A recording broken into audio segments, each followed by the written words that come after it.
Buenas and Day, the Committee on Infrastructure, Economic Development, Simon Sanchez High School, Disability Services, Self-Determination, Historic Preservation, Housing, Public Accountability, and the Guam Builder. Public hearing is called to order at 9 a.m. It's currently Thursday, October 17, 2024. Thank you for those of you who are joining us today in person and those watching with us virtually. We appreciate your time being here this morning. Notice of this hearing was provided to all senators, stakeholders, and the local media on October 10, 2024, and October 15, 2024 as well, thus meeting the requirements for the open government law.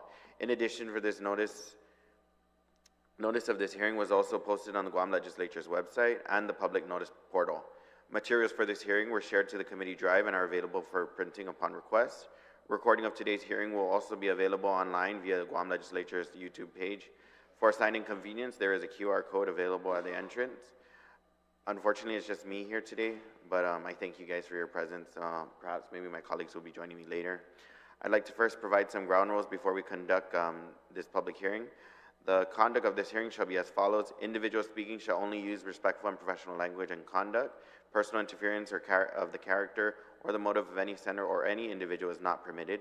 The chairperson of the committee may order the removal of from a hearing or committee or subcommittee of any person who is not a Lister Guahan member and who fails to observe proper decorum according to the 37 Guam Legislature standing rules.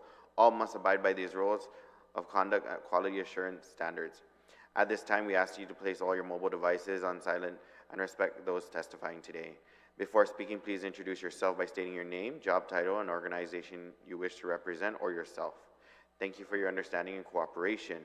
The purpose of this public hearing is to discuss Bill 330-37, COR, introduced by myself, Senator Roy A.B. Quinata, on July 19, 2024, an act to amend subsection 12401D, Article 4, Chapter 12, Title 25, Guam Administrative Rules and Regulations relative to updating definitions of subclassifications of licenses issued by Contractors License Board, and referred to the committee on September 19, 2024.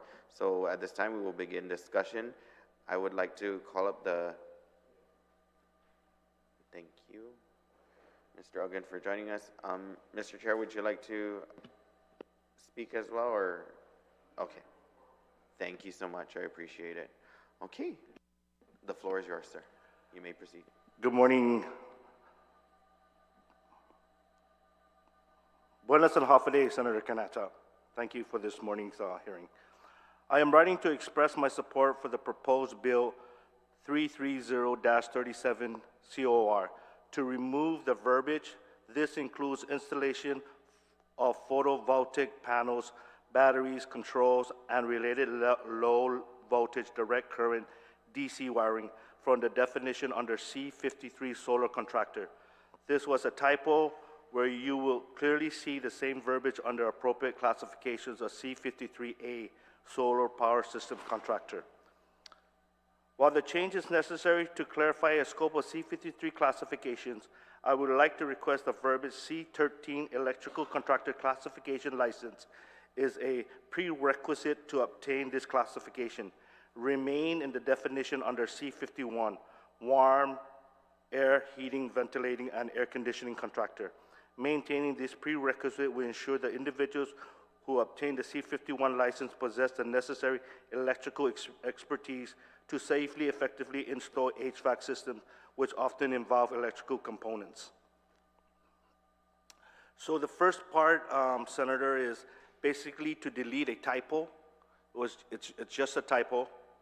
And then the second part, we worked with the board on the C53 classifications.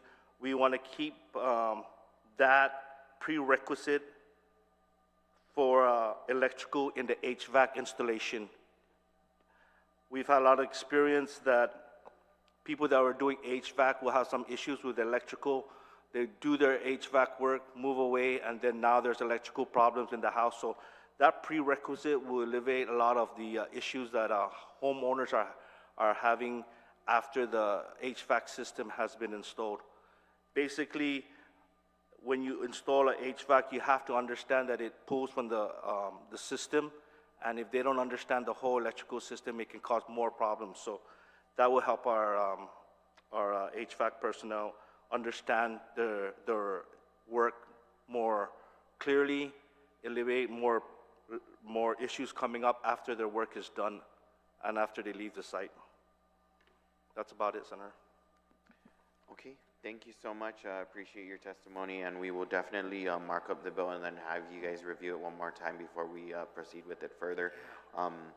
If there are no further discussions or anyone else who would like to testify, the committee appreciates your participation in today's public hearing. It is currently 9:05, and I commend you all again for your presence today. And it is 9:05, and this public hearing is currently adjourned. Thank you, Sujasmasi. Take care.